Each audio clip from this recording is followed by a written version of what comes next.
Hey, c'est Ottilie.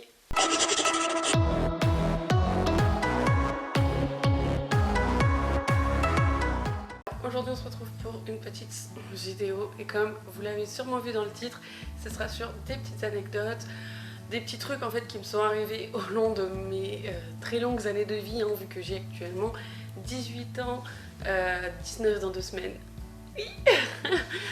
et, et donc ouais, je vais vous raconter un peu ça en mode story time. Ouais, je vais vous raconter les petits trucs rigolos ou un peu moins qui me sont arrivés dans ma petite vie. Allez, c'est parti. La première anecdote, c'est une anecdote qui s'est passée il n'y a pas si longtemps que ça, je dirais il y a 4-5 mois, genre vers décembre, janvier, un truc comme ça. Et donc, en gros, ça s'est passé un jour où mon père était au travail et mes petites sœurs étaient à l'école. Et moi, en fait, moi, tout simplement, je vis un peu une année vide. C'est assez spécial. J'ai pas de travail, je vais pas à l'école. C'est vraiment une année assez vide. Donc, du coup, je passe un peu mes journées à la maison.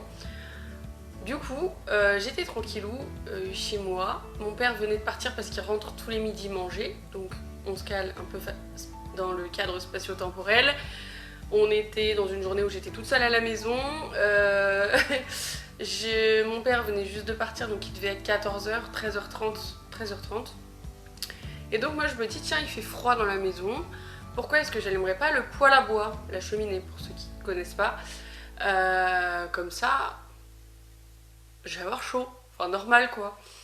Donc du coup, je vais préparer pour allumer le poêle et tout. Donc je mets le bois, le journal, le bois, je craque une allumette, hop, j'allume un feu quoi, tranquille. Et après je fais ma petite vie pendant quelques heures. Et vers le milieu, fin d'après-midi, j'entends la sonnette de la maison qui sonne. Donc je me dis, c'est qui vient chez moi? Donc je vais ouvrir tranquille et là, mais la cata. Genre je me suis souvenu que la veille mon père il m'avait dit quoi? Il m'avait dit tu feras attention, demain t'allumeras surtout pas de poêle. Il y a le chauffagiste qui passe faire l'entretien de la chaudière et ramoner la cheminée. Et donc j'avais qui en face de moi? Le chauffagiste. Et j'avais quoi dans mon salon? Le poêle allumé. Une blonde en pleine action, j'ai envie de vous dire. Je vous jure, à ce moment-là, je me suis décomposée, mais j'étais là, mais oh, j'ai fait une connerie. Qu'est-ce que j'ai fait? Il faut savoir qu'aussi 10 minutes après, j'étais censée aller chez ma kiné. Donc j'avais 10 minutes pour résoudre ce problème de grande envergure. J'étais paniquée. Et j'ai fait, oh là là, je suis désolée monsieur, j'ai allumé le feu, comment je fais? Qu'est-ce que je peux faire? Est-ce que si je l'éteins, vous allez quand même pouvoir le ramoner si vous faites la chaudière d'abord? Comment ça va se passer? Je fais, écoutez, essayez de l'éteindre, je vais faire l'entretien de la chaudière, j'en ai pour un moment. Et je verrai une fois que j'aurai terminé si ça a assez refroidi pour que je puisse ramoner votre cheminée. Ok, moi ni une ni deux, je cours, je monte l'escalier, le salon, je passe par le salon, je vais dans la cuisine, les gars, je prends une bouteille, je remplis d'eau, et là, j'asperge le feu, mais j'étais comme ça sur le feu. Du coup, résultat, maison enfumée, moi paniquée, cheminée toute mouillée, on était bien. On était calés, franchement, rien à dire, une après-midi comme les autres en fait, classique, ça arrive à tout le monde. Du coup, je suis partie de chez moi, du coup, 10 minutes après que ça ait sonné, enfin que le chauffagiste soit arrivé, donc j'ai mis environ 2 minutes à éteindre ce feu, clairement, parce que j'étais trop pressée. En plus, je déteste être en retard, mais vraiment, c'est une phobie pour moi, c'est vraiment quelque chose qui me... Donc là en gros j'avais 10 minutes sachant que ma kiné elle est à 7 minutes donc j'étais en retard et je déteste ça. Je suis arrivée chez ma kiné pile à l'heure et pendant toute la séance de kiné j'étais stressée et angoissée de savoir si mon chauffagiste allait pouvoir ramoner la cheminée ou pas. Mais j'étais stressée comme jamais.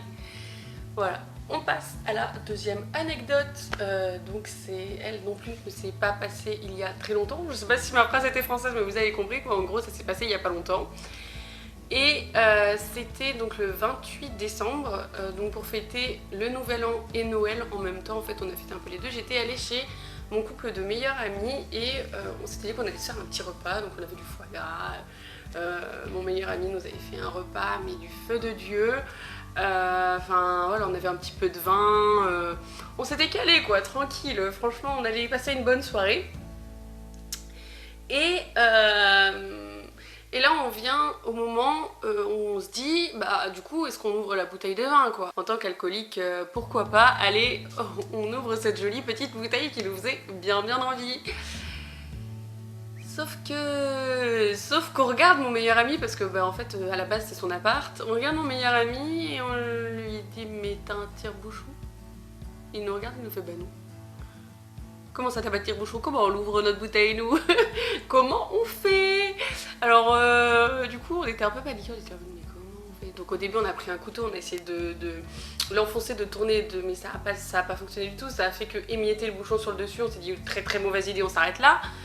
Deuxième truc qu'on a testé, c'était on a pris un briquet parce qu'on avait vu ça. Moi, ça m'est déjà arrivé de voir ces petites astuces sur quand tu traînes sur Insta, tu vois, tu as des petits trucs genre 5 minutes craft ou je sais pas trop quoi là, et ils te montrent des petites astuces comme ça. Donc du coup, on avait pris un briquet et hop, avec ma meilleure amie, on clac et on chauffait le dessous du bouton, sauf que ça marchait pas du tout déjà de 1, et de 2 on a fini par avoir peur que le verre explose parce que chaleur plus verre ça marche pas en général. Donc on s'est dit on va arrêter là, ça aussi. Stop. Et du coup on se regarde tous les trois et on se trouve vraiment con à ce moment là, on se dit putain on a une bouteille de vin, on peut pas l'ouvrir, yes. Et là avec ma meilleure amie, illumination, on est parti en furie dans la chambre.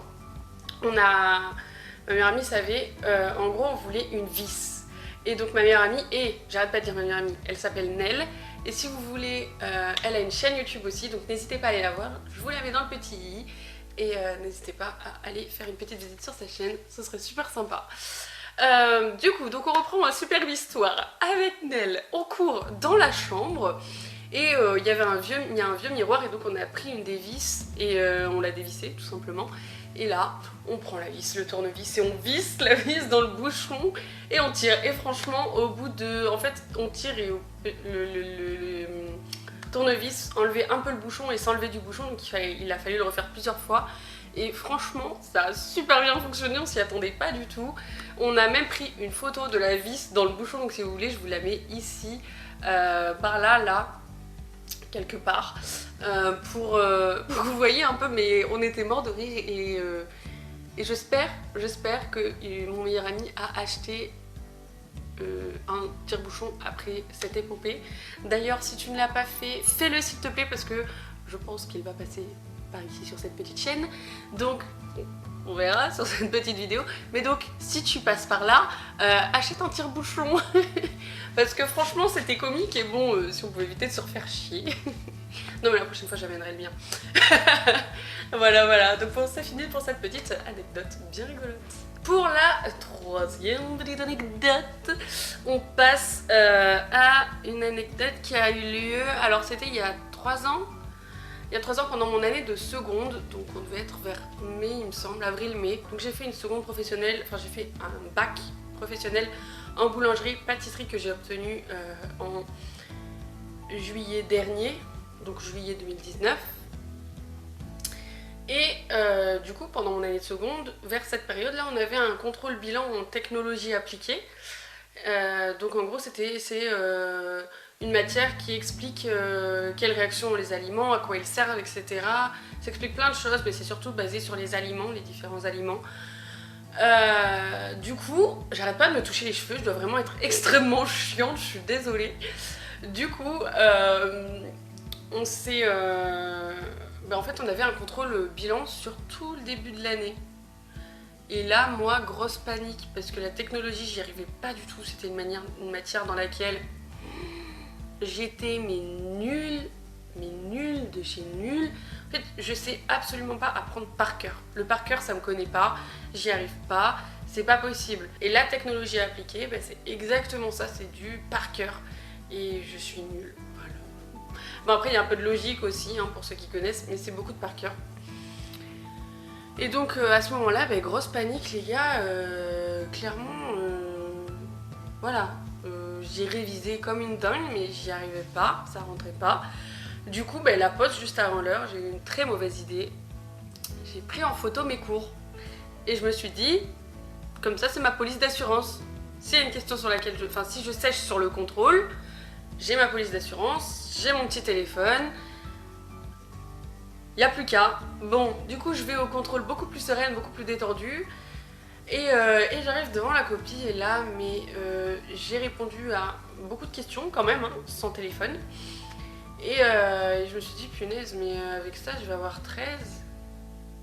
C'est nul. Parce que j'avais souvent des bons résultats quand même pendant mes années de bac.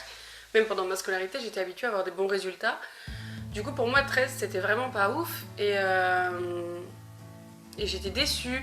Et du coup, j'ai eu une illumination. Mais vous savez, chez moi, les illuminations, comme vous avez pu le voir, c'est assez mauvais pour la suite de l'histoire. J'ai donc eu une... Donc, j'ai eu cette fameuse illumination et j'ai sorti mon téléphone discrètement pour regarder les réponses. J'ai eu le temps de répondre à 2 questions avec mon téléphone. La prof, elle m'a capté direct. En fait, j'ai tellement pas l'habitude de tricher, c'est tellement... je me sentais trop mal à faire ça, hein. Je m'en voulais, genre j'avais un sentiment de culpabilité énorme. Je me suis dit mais je la mériterais pas cette note, mais je voulais pas avoir 13. Ce qui est quand même assez con, hein, quand on se dit... Enfin bref, voilà, c'était ma réflexion il y a 3 ans et demi. 3 ans, je sais plus. Enfin bref. Au final, je me fais choper. Yes. Voilà. Moi, je me suis dit, la prof va être cool. Elle va m'enlever des points ou elle va me mettre 0. Ça, je le mérite et je suis d'accord. Mais elle va me rendre mon téléphone. Non. Alors, ce sur quoi elle a été cool, c'est la note. Elle m'a pas mis 0. Elle m'a enlevé 5 points en fait. Et pour vous donner, il me semble que j'avais du coup eu 13. Donc en gros, j'avais réellement 13 si je ne trichais pas. Et même je pense plus parce que j'avais vraiment répondu qu'à 2 questions. Je dirais que ça m'a... Sans ces questions, j'aurais eu 3 points de moins. Et avec, j'ai eu 5 points de moins. Donc vraiment dégoûtée quoi. Vraiment, vraiment, vraiment. Et en plus, elle a apporté mon téléphone dans le bureau du proviseur adjoint. La grande joie. J'ai donc été obligée, comme c'était la dernière heure de cours, de passer la nuit sans mon téléphone. Ce qui est pour moi quelque chose d'extrêmement difficile, je tiens à vous le dire. Mais également le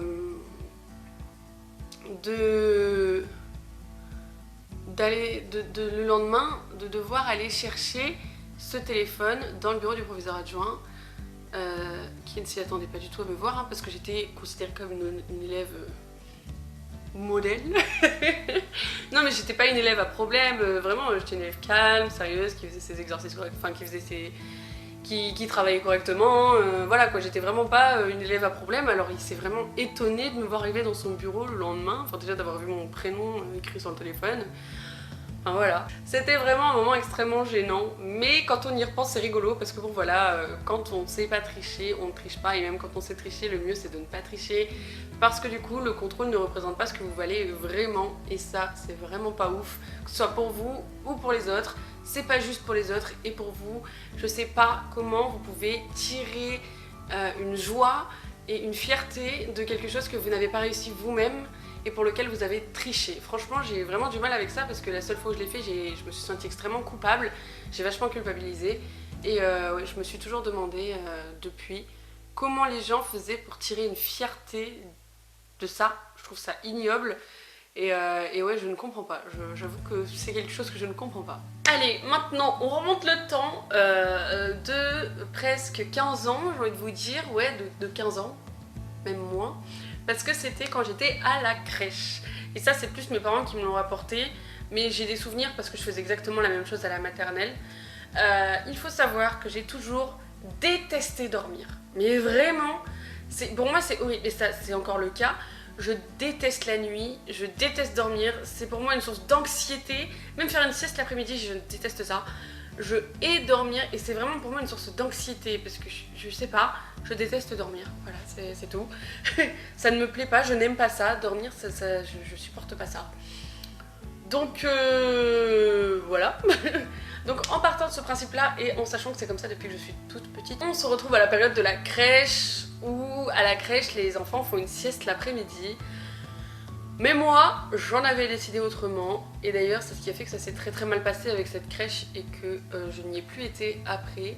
C'est-à-dire qu'au lieu de dormir, donc déjà de 1 je ne dormais pas, voilà, mais de 2 j'étais le genre d'enfant qui aimait sauter sur son lit, sauter sur les lits des autres. J'ai une image dans ma tête, je revois moi à la maternelle ou à la crèche, je sais plus, dans un dortoir en gros, sortir de mon lit doucement et sauter sur le lit d'à côté pour réveiller mon camarade parce que je voulais pas dormir, je voulais jouer et voilà, et me faire engueuler après, mais clairement. Et donc ça a été ça à chaque fois qu'il fallait faire une sieste. J'étais la petite qui faisait la Java, mais genre de ouf. En fait j'ai toujours kiffé la teuf parce que vraiment voilà, je ne dormais pas et en plus je réveillais tout le monde en dansant, en criant, en pleurant, en jouant, en sautant, tout. Juste mon but principal était moi de ne pas dormir et les autres de ne pas les laisser dormir non plus. Voilà, je crois que mais j'étais infernale hein. Vraiment infernale. Voilà. Donc voilà, cette petite vidéo est terminée. Et oui, c'est la fin. Écoutez, j'espère que je vous aurai bien fait rire avec mes idées de génie. J'espère que vous ne vous êtes pas trop ennuyés et que ça a quand même été assez distrayant. Je sais pas si ça se dit, mais bon voilà. Que je vous ai distrait un petit peu, diverti. Voilà. Et si c'est le cas, n'hésitez pas à mettre un petit like et à vous abonner. Voilà, ça me fait toujours extrêmement plaisir. Bon bah écoutez, je vous dis à la prochaine dans une nouvelle vidéo.